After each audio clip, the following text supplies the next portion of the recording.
Welcome to the newest episode of Beyond the Fame with Jason Fraley. I'm your host, Jason Fraley, picking the brains of the top filmmakers, musicians, and artists of our time. Author Monte Schulz, son of the late Peanuts creator Charles M. Schulz, has penned his sixth novel with the fiction war epic Metropolis. We discuss why the novel took him 22 years to write, and we set the record straight about his father, who created beloved characters like Charlie Brown and Snoopy. Hey, Monte Schulz. Hey, thank you so much for joining us on WTOP in Washington, D.C. Thank you. I'm happy to be here. Although I'm in California, but not in DC. But yeah, the miracle of transcontinental communications. Yes. Where'd you say we're talking to you from? California? Santa Barbara, California. Yep. Santa Barbara. Wow. Well, thanks for taking the time to join us cross country here. Of course, we should tell everyone the son of the legendary late Charles M. Schulz, the Peanuts creator. But you, sir, have created quite the career of your own here as an author. And we're talking about I believe it's your sixth novel. It's called Metropolis. So you and I know what it's about, but just for our listeners who maybe are just joining on here, have no idea what it's about, give them the basic premise here of this sort of dystopian love war story here we got going on. It's the story of a college student, Julian Bream, in his senior year at Thayer College, Thayer Hall at Regency College, and he is matriculating against the backdrop of a 60-year eugenics war taking place in what they call the Desolation, which would be, in reality, I guess it'd be like Eastern Europe and Germany or whatever like that. And he meets a young revolutionary named Nina Rinaldi with a feisty sister, and he's made aware of what is actually going on in this republic. It's very old and the republic has made a decision about 100 years before Julian's book, for the action of this book, to get rid of the people they don't like in the republic: the infirm, the feeble-minded, the sociopathic, the ignorant, thinking it's going to improve the society, when in fact it drags them down into a morass of dystopian horror. Wow. And what's the phrase you use for that? Not a Holocaust. You said a eugenics war? It's a eugenics war. So, and it's very unusual. So the war in the Soviet Union in the 40s with Nazi Germany was essentially a eugenics war, killing everybody that they thought they were all subhuman to make room for the German people, Lebensraum. We see, let's say in the TV show Last of Us, it's a fungus apocalypse. I'm watching a version of War of the Worlds where it's an alien invasion killing everybody. We've had pandemics, but what we don't talk about this book is really unusual in that it's a eugenics war, and eugenics is more dangerous than genocide because genocide targets a certain group. Eugenics targets anybody you don't like. You name them as inferior. And that's sort of the premise of this book, as Julian starts to understand. He's not ignorant of the war because it's been going on his entire life, but to actually see what it actually means, both above and below the city is what they call Undercity, where refugees from that first, what they call the Great Separation, where many of them went. A million went into the eastern hinterlands, but some went underneath. So anyway, that's the world. It's a love story. It's an adventure novel. It's a war novel. It's a mystery. It's a philosophical exercise on eugenics and love and the purpose of morality. That's what the book is about, Metropolis. Wow. And you mentioned that they go to this undercity beneath the metropolis. Of course, Yeah. I as a movie buff, I remember that, the Fritz Lang silent movie from 1927, Metropolis, and there's sort of an above ground and below ground. Were you inspired by that at all? Were you aware of that? You know what I mean? Any echoes? Aware of it, but only tangentially, and not inspired by it at all. I just made my mind up completely. It's more inspired by other things I've read, other books I've read, but basically my idea. I think the biggest inspiration was eugenics and the idea of it. Gotcha. And what was the inspiration, or why did do you think you picked someone to make the main character a college senior, you know? Is it just sort of the idea of, in those, I mean, in college is when we start, I guess people sort of wake up and become politically minded, or is it the idea that you could do this young love with the Nina Rinaldi character, who's this revolutionary political activist fighting the authoritarian regime? Like, was it just sort of like the young burgeoning blooming of someone waking up to the world around him, or why'd you pick sort of a college student? Uh, okay. Here's the honest truth. The first file, I found my old Macintosh iBook about 3 months ago, or 2 months ago actually, and I was able to plug it in, charge up, and found the original save file for this book, Yeah. which had the first 50 pages into, and it was from June 11th, 2001. Wow. So I'm telling you this because the truth is I don't remember the genesis of this book. Sure. It is a long time, 22 years ago now, and so I'm guessing that it's a first person narrative, which I'd never written in before, and I think I just probably wanted to do something different, have a different kind of character. My In my previous book, my 20s book, Crossing Eden, there's a businessman who's probably in his late 30s. His wife is in her 30s in her narrative. And then there's a teenage farm boy, sort of ignorant farm boy.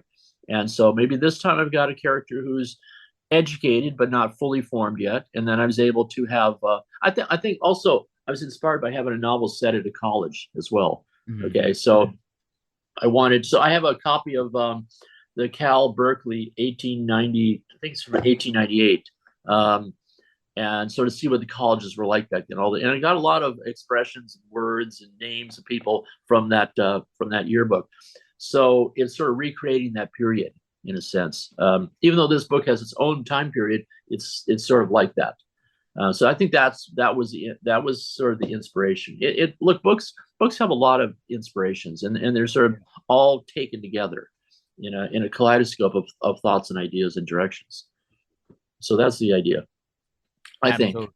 Absolutely. And you're saying, just to clarify for our listeners, it's, you're pulling for these inspirations, but the actual metropolis is not a particular, I mean, you mentioned Soviet Union, you mentioned a lot of real world things, but in the actual book, this metropolis is a fully fictional land that you've created, right?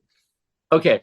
So I started this book, and I wrote on the next save file was from 2003, and then I never wrote on it again. And the problem for me was I couldn't figure out how Julian could be studying the Romans and the Greeks in a fictional republic. I also couldn't figure out the geography of the book, like where is it taking place and where is the Mediterranean and everything. And then I realized in the spring of 2019, regarding how he can study Greeks and Romans in a fictional republic, to paraphrase Ray Bradbury, because I say it so. Okay, and then I realized that this republic, what it really is I have a friend from UC Santa Barbara who, when I described the book to him while I was writing it, he told me it's as though history bifurcated 1,500 years ago and created this republic. So the republic is actually geographically, it'd be where France is. The metropolis is where Paris is. The Holy River Livorno is what we know as the Seine. Okay. And then the hinterlands, the eastern provinces would be Germany, Eastern Europe, and then going on into Russia. So the rivers are named differently, and as towns, there's multicultural influences on this. But and then the whole book made sense to me. What they call the Southern Sea here is the Mediterranean for us. And where the book opens with Julian and his roommate Freddie go out on a spring holiday to Saint Etienne shores, that would be Western France and the Atlantic Ocean. So then the book made sense to me. And then I wrote the whole thing in 9 months after that. I wrote the whole thing from August 2019 till April 2020. Wow. So you started the original draft that you said you went back and found the original file was in 2001? Yes. Oh my gosh. So over 20 years. I know. Wow. Right. So, I know. So wow. Yeah. So you're this idea is just dating like right around the time of 9/11. That's how long ago it is. And then only in recent years, 2019 to present, then it really all gelled and you knocked it out relatively quick at that point. But what I had was I had the first 50 pages, and then I had fragments of notes. Some I added during the years. Now and then I thought of this, oh, that would go in there somehow. And but I never worked on the book until 2019. Wow. And then it all kind of made sense to me. And then I had an interesting writing schedule where to make myself write, I'd gone over to Hawaii to work on another book, and then I got the idea for this book. And by the way, while I was writing this, I mean, I was writing my other books. I was editing and publishing other books, so I never came back to Metropolis. I even forgot that it was written in first person. I was thinking about writing another book, a different kind of book, and thinking, well, what can I write? I mean, what's a good first person voice? And then I thought of James Jones' novel, Merry Month of May, and I opened it. As I opened it, I realized, wait a second. Metropolis. I looked at Metropolis. Oh, that's a first person voice. Oh, I rewrite in first person. Oh, okay. So I know how to do this. And and then my writing schedule was, once I started going, write at least one page every morning before I ate or drank anything.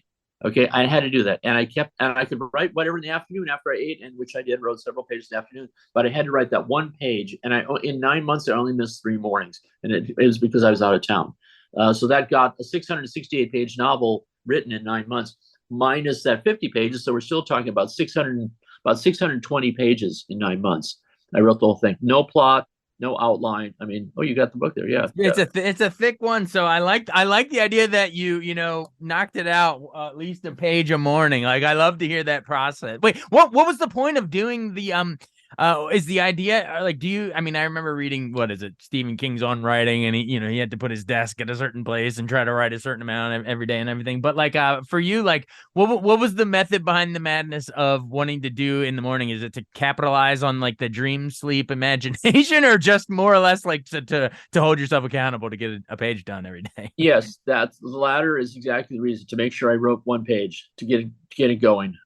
Stephen King writes really fast and writes all day. He's got his big pitcher of ice water, he says, and blah blah blah. He just writes fast. I don't really. I would say I write more carefully than he does, although I'm a big fan of Stephen King, so I read all his books. But I do say my writing is very careful. It was just, and it's not. No, it has nothing to do with dream sleep. It has nothing to do with morning. Is just because it's written before noon. Sometimes I'd be writing at 11. I wrote the first 200 something pages when I was in Hawaii, my house on Oahu, and so. I don't know. It was just writing before noon. I had to write before I ate, so that's why it's in the morning. I had to write before I ate, and sometimes I was very hungry. So, for example, if the previous page ended, it had like, so let's say 32 lines, and then I pick up at the bottom of that page and go. Then I had to reach line 32 on the next page. So I'm counting down. How many lines do I have to do? 15. Okay, now we got 14. Now I've got 10. I got 6. Come on, get something. 3, 2. Good. Now I can go eat.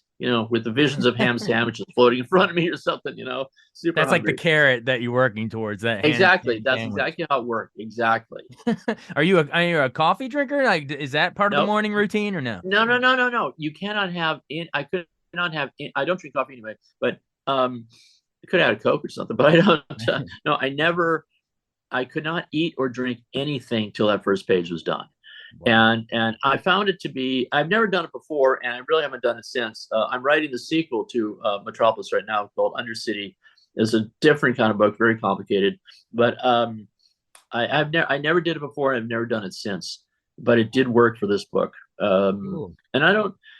More amazing is that I didn't have any plot or any outline. I knew where the book was going to end because of where it begins. That line about the airships, but I don't, and it wasn't supposed to be 668 pages. I thought it'd be like 400. The last part of the book is the longest, and I thought that would be the shortest.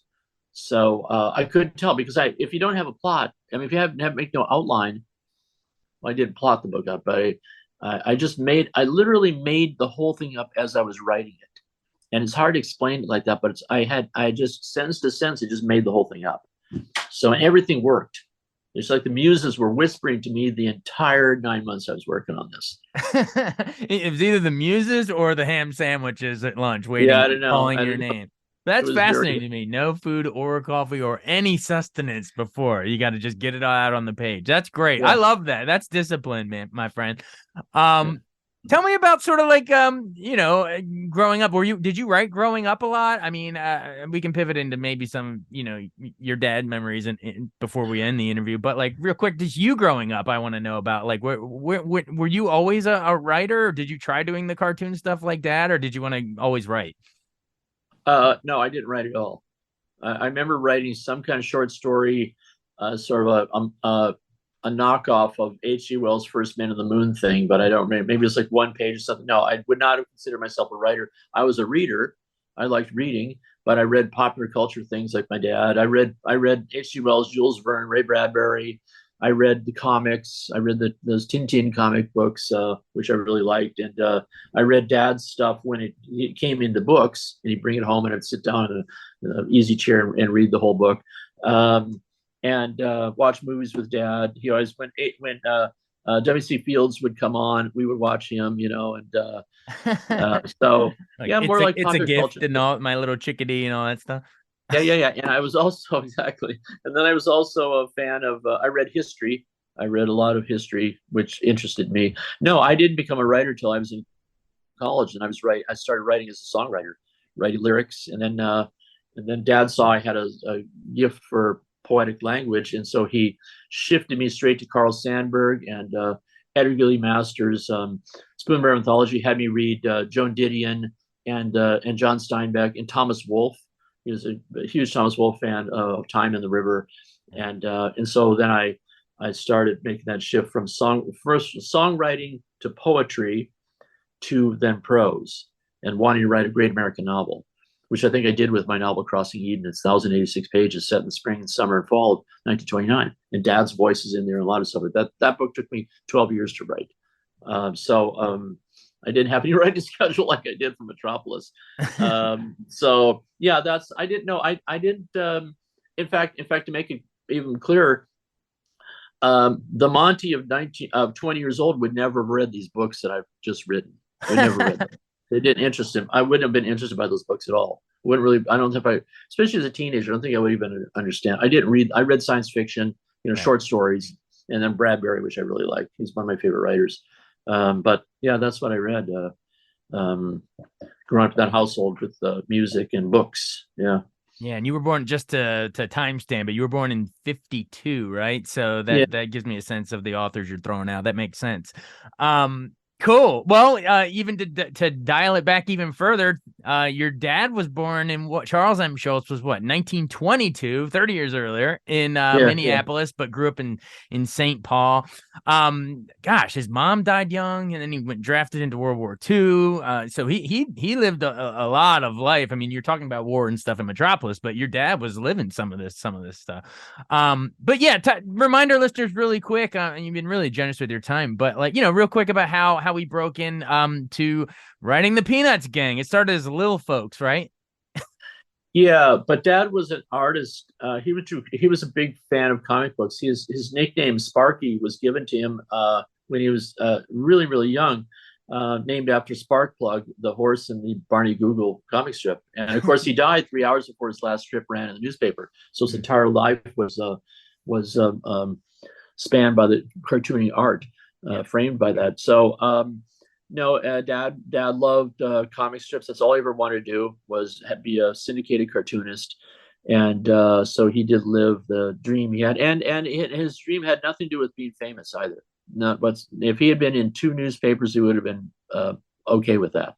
But he went from yeah, after he got out of World War II, he got a job at art instruction in I think it was, I don't know, Minneapolis, St. Paul, whichever, somewhere in there, and then he was submitting comic strips, and at one point I guess he said he had a comic strip, and he went and saw what one of the other cartoonists was drawing, and he went back and crumpled his up and threw it away and started over. So, but he was very talented. With the pen. He could draw a lot of things. He could draw everybody else's comic strips too. He was very good at that. So that was his passion. But I am doing what he wanted to do, and therefore wanted me to do, which is to write books, write long form prose, which he couldn't do. When he had to write captions or little paragraphs in books about himself or the strip or whatever, he told me he found it agonizing to just write 3 paragraphs was agonizing. recognize because he's so used to writing in single panels.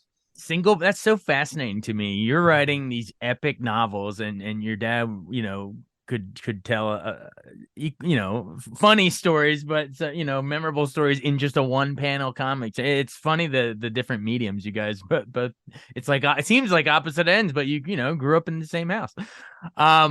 Well, that's really cool. Sorry, my dog just walked in. You want to say hi to Snoopy's son over here, a nephew? Well, very, very cool. Well, growing up, did you have any favorite Peanuts characters? Were you a Snoopy guy? Were you Linus and Lucy? What was your jam? I liked Linus because of how he could do all those tricks with the blanket. But as I got older, my favorite character was Charlie Brown because he's the most intuitive. I decided that the story of Peanuts is really Charlie Brown's story. If he were writing the narrative, if it were a novel, he would be the first person narrator. It's his story.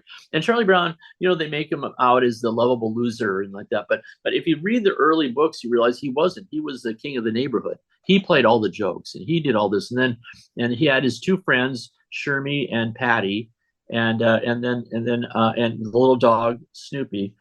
And then Violet came into the neighborhood, and Violet sort of sided with Patty against Charlie Brown now and then, mock him a little bit. And then all the younger kids came into the neighborhood. Lucy with her little brother Linus, and then Schroeder came in, and then the older character, his older friends, Charlie Brown's older friends, Violet and Patty and Shermie left, and now he's in a neighborhood with all these younger kids. So, there's his contemporaries have gone, and but I admire him. He's the most philosophical. He's the most dedicated, right? He stands on the pitcher's mound in the rain waiting to play. Yeah. It doesn't matter how often he loses, whether it's in checkers or baseball. He understands the important part is just to take place. Life doesn't happen without you. And so he's the one that I end up, as an adult, I appreciated more than Linus, who seemed kind of silly. I understand why I liked him when I was younger, but then later on, now I like Charlie Brown better. That's a good point. And I never really thought about that because, in pop culture, you think of, Charlie Brown and the football and like he's getting, and even the song, why is everybody always picking on me? But to your point, you just illuminated something. He's sort of the North Star. He's the moral compass. And, even in like the Christmas special, he's the one that's saying, I'm not going to let this, commercialism ruin my Christmas. He's got it all figured out. The others have to catch up with him. Well, speaking of that, that just dawned on me. The Christmas special was CBS in 1965, Vince Guaraldi trio music, all that stuff, iconic. But so you would have been what, like 13? Do you remember what? Like, I want to know, like you're like an early preteen teenager watching that on TV with your dad, or how does that actually happen? Yeah. So okay. So first, Dad became famous in popular culture because of three things. The Determined Productions book, Happiness is a Warm Puppy, okay, done by Connie Boucher. I remember meeting her when we were little, probably 11, 12 years old. Yeah. And then Clark Gessner's Good Man Charlie Brown. And Clark Gessner came to our house and played some of the songs for us. So I remember hearing Supper Time and Your Good Man Charlie Brown and Happiness, okay. And then followed by Charlie Brown Christmas, which for me, when I first saw it, because the animation and the drawings are not Dad's, they didn't. I thought, oh, well, that's not that good. They don't even look like the characters. I mean, because there's different animation's different, right? So that was my. I didn't because of that reason. I thought it was amusing. I didn't really love it. The one I loved was the next one where I think Great Pumpkin. Great Pumpkin. I like that because then you have the Red Baron flying around and Snoopy and blah blah blah blah blah blah blah. I really like that. Also, I'd already gotten used to the idea that the animation was going to be different. It wasn't going to look like Dad's characters exactly the way he drew them. But because people ask me what was it like growing up with a famous father, but again, what I'm telling you is that he was not famous when I was. He didn't become famous till I was probably in my mid-teens. Right. When I was in sixth grade. One of my classmates telling me about, he really liked reading Peanuts. And I was really shocked. Really? You know about that? It's just something my dad did. And I didn't read it in the newspaper. I had no idea. I had no conception at all what the level of popularity was. And it wasn't, again, he was not famous at that time. It was those three things: Happiness, Warm Puppy, Your Good Man, Charlie Brown. And I remember us going to rehearsal for that in San Francisco. And then of course, the Charlie Brown Christmas. And then it became everywhere. right, in the pop culture. So wait, it wasn't syndicated because it wasn't, the comic strip wasn't syndicated. I mean, it was. I thought we had Right. it in the Washington Post starting in like Sure. 1950, wasn't it? Sure, but it's still in the newspapers. Okay, something in the newspaper is not going to necessarily make it. I Sure. mean, Mickey Mouse wasn't super famous because he's in the newspaper, right? Right. It's because of the movies, right? Right. And same with Peanuts, and all of them are sort of like that. I think they made a show. They're making a show Little Abner, and the same sort of thing. Yeah. You have to come out of the funny papers into the popular culture to really become more famous. So sure, he was in the newspaper, but as I said, I didn't read him in the newspaper. I would wait till the books would come out Right. and then read them. And now I read them and just remind me of being young it remind me now that Dad's gone.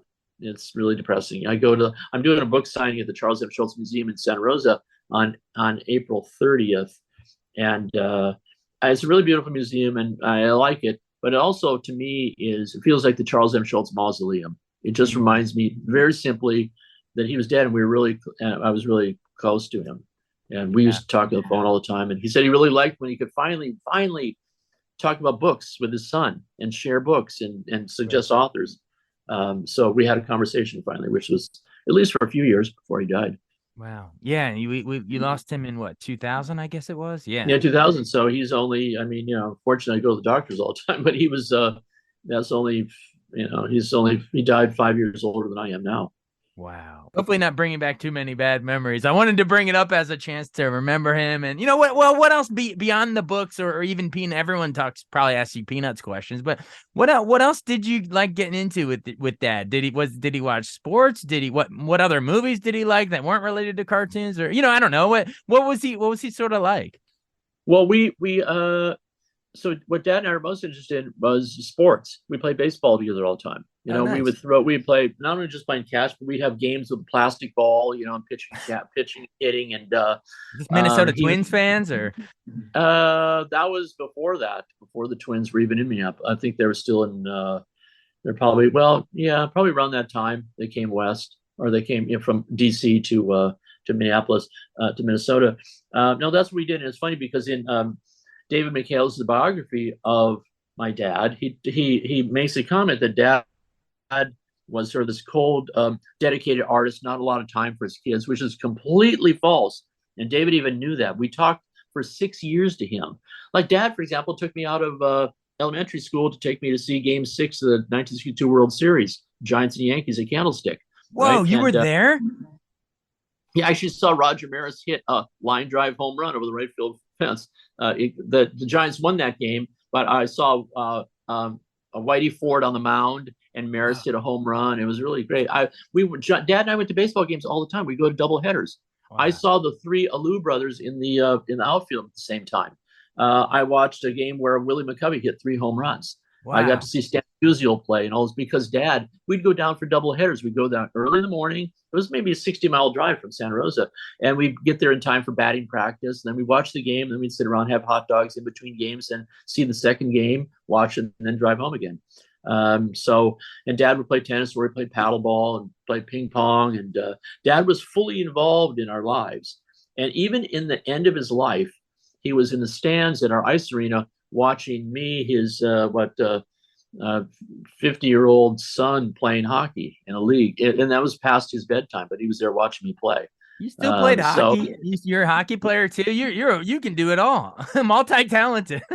I played hockey for years. I haven't played a game now in 15 years, but I was out.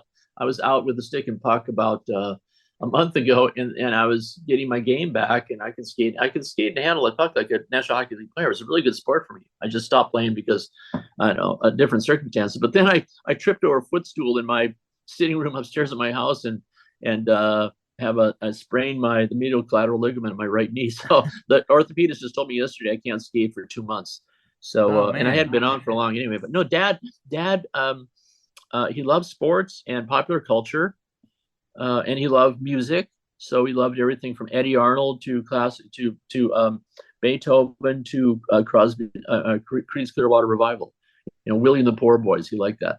So there was a lot of involvement. I don't know why David McHale and HarperCollins decided to portray Dad as this distant person, didn't have friends, and wasn't involved in his kids' lives, but it was completely false. He would get up and cook us breakfast and take us to school in the car, and pick me up and after school sometimes and listen to music. Yeah, it was kind of a strange thing to say, but he was a really fun dad. That's all I can tell you. He was a really fun dad. And actually, it's funny because some reviewer saw me say something about how we had a great childhood, and this person writes, "The Schulz kids probably didn't even know what a terrible childhood they had." Okay, well, what? Where are you? Yeah, it's like I lived it, dude. Well, who are you to say? You're hearing somebody who didn't even know Dad. Yeah. When David wrote the book, he never even met Dad. Okay, and he interviewed everybody. He just disregarded everything that people said about Dad. I'm glad you're able to come on interviews like this and set the record straight a little bit here. Yeah, for sure. Well, we want to remind everyone to pick up a copy of Metropolis, Monte Schulz's latest novel, his sixth novel. Check it out now, and I'm glad now that it's finished. I'm glad you can get your ham sandwich and you don't have to go hungry all morning waiting on. Oh, but no, you're writing the sequel, so I guess you're back to not eating again. I know. But hey, thank you. This was so much fun chatting with you. Thank you. Appreciate it. Okay. All right. Be well. Bye. Okay. Bye. Thanks so much for listening to Beyond the Fame with Jason Fraley. Our theme music is Scott Buckley's Clarion. Remember to give us a 5-star rating if you like what you hear. We'll see you next time.